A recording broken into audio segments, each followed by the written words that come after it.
Hi, everyone. Welcome to a deep dive into turning your expertise into a real impact Yeah, by creating online courses. exactly. We're going to be looking at Tammy Perry's book, Okay. Expertise to Impact, Creating Online Courses for Health and Wellness Professionals, All right.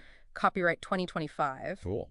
So think of this deep dive as a shortcut Oh. to all the gold nuggets in this book, Yeah. especially if you're in the health and wellness field. hmm But trust me, there is wisdom here for anyone who wants to share their knowledge effectively. Absolutely. The thing that struck me right away was how Tammy opened the book with this amazing story about teaching nurses in rural Guatemala to design online courses. Oh, yeah. Talk about a high-impact situation. It totally grabbed my attention too, and it really perfectly sets up her central argument that successful courses are built around addressing the audience's deepest needs, Right. not just what they think they want. It's Right. about going beyond the surface. And that's such a brilliant insight. And it's such a common trap, I think, that course creators fall into, especially those starting out. We get so focused on the content that we're passionate about Right. that we forget to really understand like the specific challenges, Yeah. aspirations of our students, our learners. Yeah, and Tammy calls this getting caught up in the bells and whistles and missing the heart of the matter. Uh-huh. So to help us stay on track, she introduces her simple philosophy: Okay. structured, iterative, modular, practical, learner-centered, engaging. And this is more than just a checklist. It's really like a mental framework Yeah. to guide every step of the course creation process. It's true. And I think each element of that acronym, Mhm. directly addresses a potential pitfall for course creators, Right. which is so helpful, especially if you're new to this. The simple approach can help you avoid getting overwhelmed before you even begin. Okay, so now buckle up because this is where things get really intriguing. Tammy talks about what she calls the Trojan horse effect. Right. So basically, it's this idea of cleverly packaging your course content with what your students think they want on the surface while subtly delivering that deeper transformation Right. that they need but might not even realize they're craving. Uh-huh. And the example she uses is Marie Forleo's course, Make Every Man Want You. Oh, yeah. So at first glance, it seems like it's all about, attracting romantic partners, right? But when you dig deeper, the core need it addresses is self-love and living fully in the present. Exactly. That's a powerful distinction. It illustrates how to tap into those underlying desires. Yeah. That's so clever. It reminds me of like those healthy desserts that taste amazing but are secretly packed with like good for you ingredients. Right. You get the satisfaction you're looking for, but with all these unexpected benefits. So how do we actually uncover these deeper needs in our potential students? Well, Tammy provides some great tools in the book, and one that really stood out was her sample survey with questions designed to get at those hidden desires. Yeah. Like, what are your biggest challenges right now? What does success look and feel like to you? Right. What are you deeply yearning for? I love that she gives those specific examples. Like in Tiffany Barsati's Spiritual Awakening course, Oh, yeah. clients signed up seeking enlightenment, Right. which is, a pretty lofty goal. Yeah. But many of them reported these unexpected benefits like reduced anxiety, Yeah. improved relationships. Uh-huh. It shows how these deeper needs can be interconnected, Yeah. lead to these surprising transformations. I think, and thinking practically, those survey responses become gold for shaping your entire course. Right. It's not just the content, but the marketing, even your pricing. It helps ensure your course is truly aligned with what your ideal students are craving. Speaking of alignment, Tammy moves on to what she calls purposeful goals, Okay. instead of like the more traditional learning objectives. Yeah. And it's such a more engaging way to think about it. Right. And she really stresses how these goals should be smart. Right. So specific, measurable, achievable, relevant, time-bound to effectively guide both you and your students. And what I think is so fascinating is how she ties those SMART goals back to the simple philosophy. Yeah. They provide structure for the course, allow you to iteratively refine your approach based on feedback, Yeah. and keep everything focused on tangible outcomes that students can apply to their lives. Right. It's all connected. I'm also a big fan of her tip about offering badges for exceeding SMART goals. Oh, yeah, It's yeah. like adding this gamification element Right. that can be really motivating, especially for those of us who like love a little healthy competition. Totally, totally.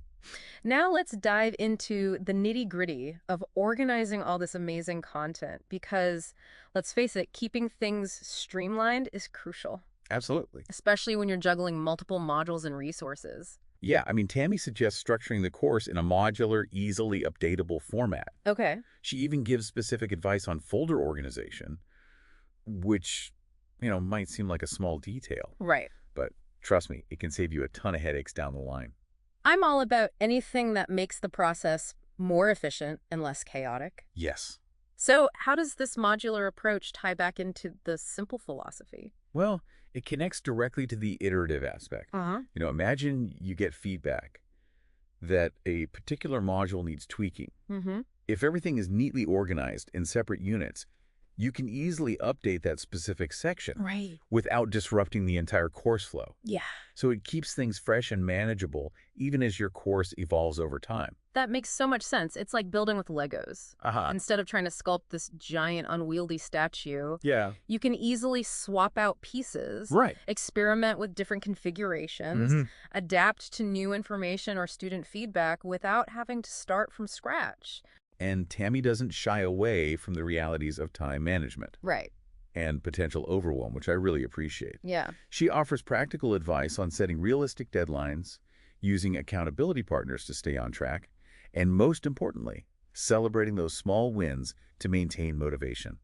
That last part is so important because it's easy to get bogged down in the enormity of the task. Yeah.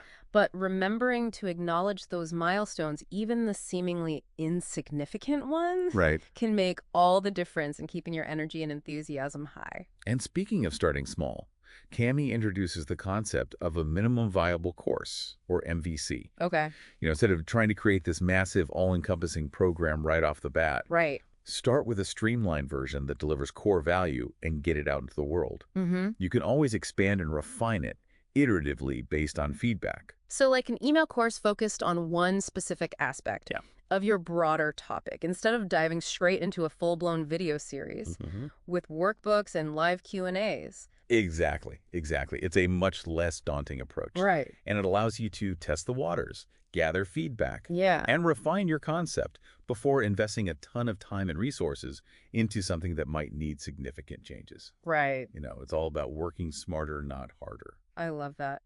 And speaking of working smarter, Tammy also touches on the importance of a clean digital workspace Oh, yeah. and efficient file management. Right. It might seem like a small thing, but it can have a huge impact on your productivity and stress levels. It's true. A cluttered workspace can lead to a cluttered mind.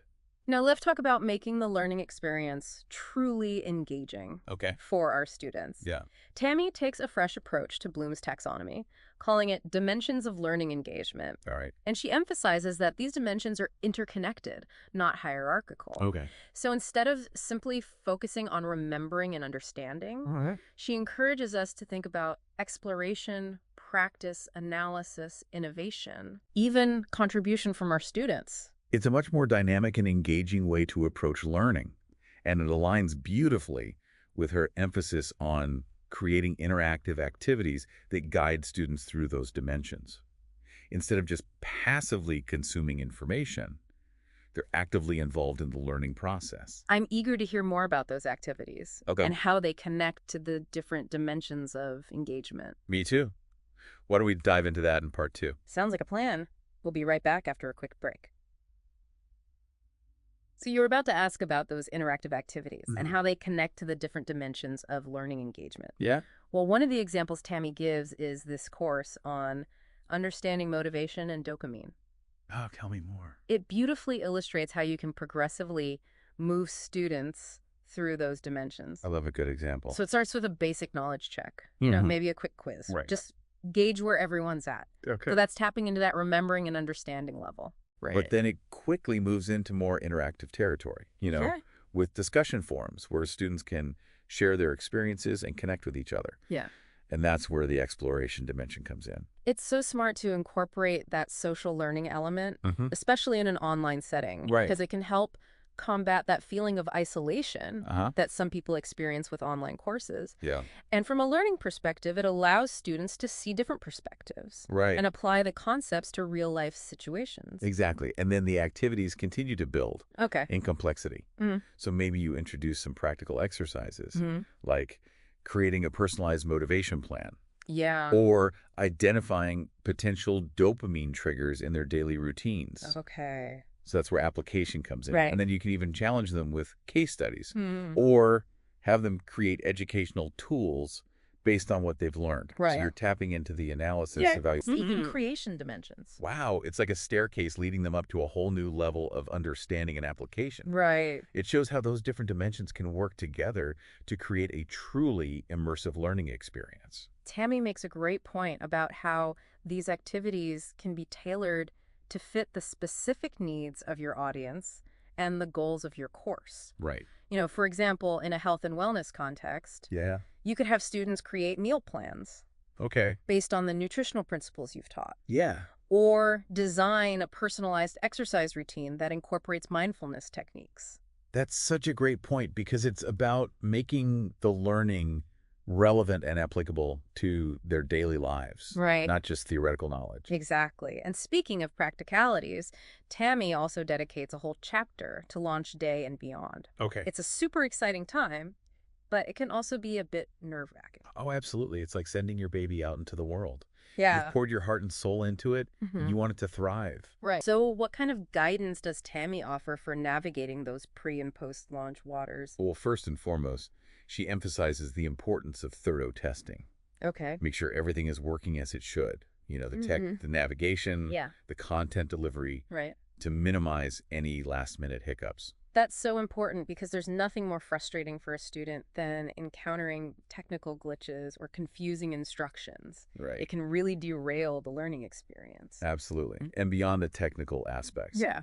She also recommends having a structured rollout plan for your course content. Okay. Maybe you drip feed modules over time to keep students engaged and prevent overwhelm. Or you create a series of email reminders and announcements leading up to launch day to build excitement. It's all about creating a smooth and engaging experience for your students from the moment they enroll. And what about once the course is live? Yeah. What are some key things to keep in mind? Engagement doesn't end on launch day. Right. Tammy stresses the importance of nurturing your community, offering ongoing support, and continuously gathering feedback to refine your course. Okay. So this might include hosting live Q&A sessions, providing additional resources based on student questions, or even using surveys and feedback forms to get insights into what's working well and what could be improved. That iterative approach is so crucial. Yeah. It's about viewing your course as a living, breathing entity that evolves and improves over time based on student feedback and your own ongoing learning. And thinking specifically about health and wellness professionals. Right. This feedback loop can be particularly valuable. Yeah. You might discover that certain modules resonate more with your students than others. Okay. Or that there are specific challenges or needs you hadn't anticipated, so that feedback can then inform future iterations of the course, ensuring it stays relevant and impactful for your target audience. Now, let's say you've launched a successful course, you've got a thriving community, and you're starting to think about expanding your offerings. Okay. Does Tammy have any advice for scaling your impact without burning yourself out? Yes, she's a big advocate for what she calls modular simplicity. Okay. Remember how we talked about organizing your content in bite-sized, easily updatable units? Right. Well, that approach comes in handy. Yeah. When you're ready to create new courses or expand existing ones. So instead of starting from scratch each time, you can repurpose those relevant modules from your existing courses. Exactly. And build on them with additional content tailored to the new topic. For example, imagine you have a successful course on mindful nutrition. Okay. You might notice a lot of interest from your students in the emotional and psychological aspects of food choices. Right. So using the modular simplicity approach, you could pull out relevant modules on mindfulness techniques, stress management, and emotional eating. Okay. And then combine them with new content specifically focused on food and motivation. That's brilliant. It's like having a library of building blocks that you can mix and match to create different structures. It saves you time and energy. Right. And it ensures a consistent learning experience for your students across different courses. And Tammy doesn't just focus on content creation. Right. She also provides valuable time management tips for that post-launch phase, Yeah. which, let's be honest, can be a bit of a whirlwind. Oh, I can imagine you've got all this feedback coming in, new ideas swirling around, and the temptation to constantly tweak and refine. Yeah, It's important to have some boundaries in place. exactly. So she recommends scheduling specific times for feedback review Okay. and course updates, Mm-hmm. prioritizing the most impactful changes, Yeah. and setting limits to prevent perfectionism from taking over. It's about finding that sweet spot between continuously improving your courses and maintaining momentum with new projects and ideas. Wow. It's about staying sane amidst the creative chaos. And speaking of staying sane, Right. Tammy also emphasizes the importance of celebrating those wins along the way, no matter how small they may seem. Yes. Finished editing a video, Great. completed a module outline, Awesome. acknowledge those milestones Yeah. to keep your motivation high. It's so easy to get caught up in the to-do list and lose sight of the progress you're making. Mhm. Taking the time to celebrate those small victories can make all the difference in maintaining that sense of joy and accomplishment throughout the journey. And Tammy's simple philosophy really is a roadmap for that entire journey. Right. You know, it keeps you grounded, focused, Yeah. and most importantly, learner-centered. You know, one of the things that really struck me about Tammy's approach is her emphasis on handling feedback with an open, client-centered mindset. Oh, yeah. It's not just about collecting data, but truly listening to your students Right. and using their input to make meaningful improvements to your course. That's so crucial. Yeah, it's about recognizing that your students are your collaborators. In this process, Yeah. they're the ones who are experiencing your course firsthand, so their feedback is invaluable. What are some of Tammy's recommendations for gathering and implementing feedback effectively? Well, she suggests a multifaceted approach. Okay. Surveys, discussion forums, Mm-hmm. and of course, evaluations. Right. Even direct communication with students. Yeah. All of these can provide valuable insights into what's working well Uh-huh. and what could be improved. It's about creating multiple channels for your students to share their thoughts Right. and ensuring that you're creating a space where they feel comfortable offering honest feedback, both positive and constructive. And when it comes to implementing that feedback, Tammy encourages a strategic approach. Okay. Don't feel pressured to overhaul your entire course based on a single suggestion. Right. Instead, focus on those high-impact changes that directly address student learning and align with your overall course goals and vision as the instructor.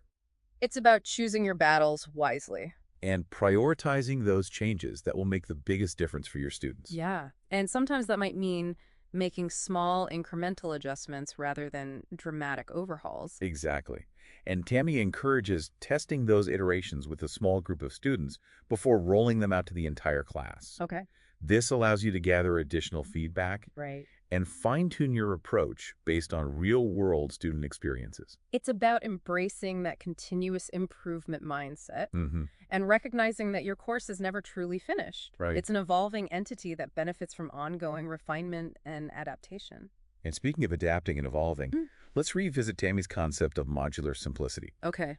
This approach could be a real game changer when it comes to incorporating student feedback Right. and expanding your course offerings. I'm curious to hear how those two connect. So imagine you receive feedback that a certain module feels rushed Okay. or lacks depth. Mm-hmm. Using the modular approach, you can easily isolate that section. Add additional content or resources, Right. and even create supplemental materials like worksheets or deeper dive videos Okay. for those who want to explore the topic further. That's so smart. It allows you to address those specific areas of improvement without disrupting the flow of the entire course. And because each module is self-contained, Right. you can also easily repurpose those revised or expanded sections for other courses. Okay. Let's say you're creating a new course on stress management for busy professionals. Mm-hmm. You could pull in those updated modules on mindfulness techniques Yeah. or breathing exercises from your mindful nutrition course Right. and adapt them to fit the new context. It's all about working smarter, not harder, and leveraging your existing work to create new and valuable learning experiences. Right. And Tammy's modular simplicity approach makes that so much easier. Now, I know we've covered a lot of ground at this deep dive. We have? But before we wrap up, there's one more aspect of Tammy's book that I think is worth highlighting. Okay. Her emphasis on the personal touch. Oh, I love that it's so easy to get caught up in the technical aspects Oh, of yeah. course creation. Right. The platforms, the software, the marketing. Yeah. At the end of the day, it's all about that human connection.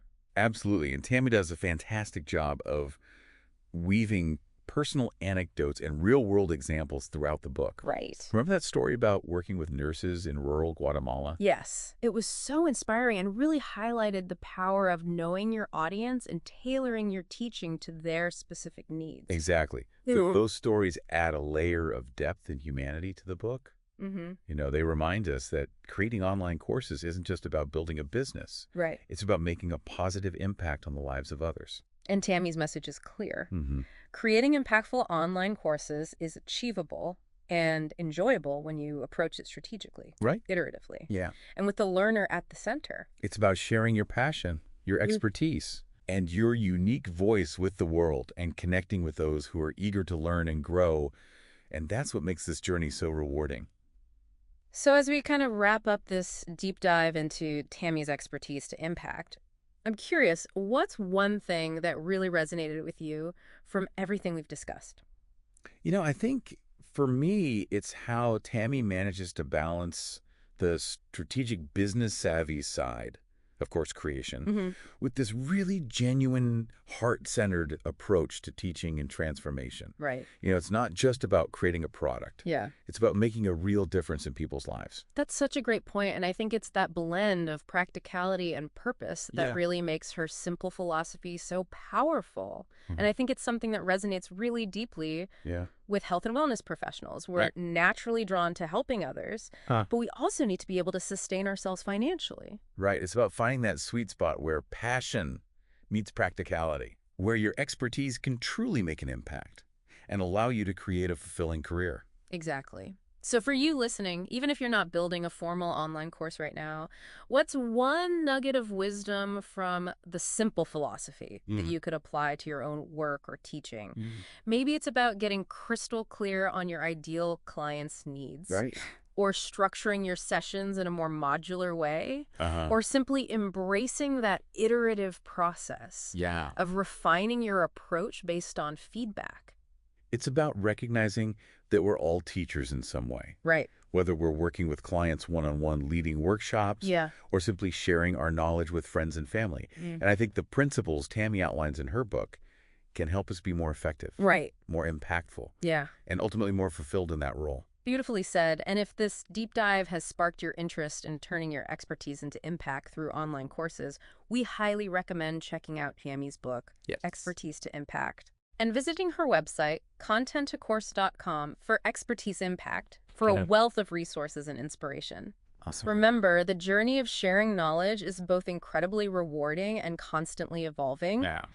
Embrace the process, stay curious, and keep that simple philosophy in mind as you embark on your own teaching adventure. Absolutely. And don't forget to celebrate those wins along the way, no matter how small they may seem. Right. Every step you take is a step toward making a positive difference in the world. Until next time, happy teaching.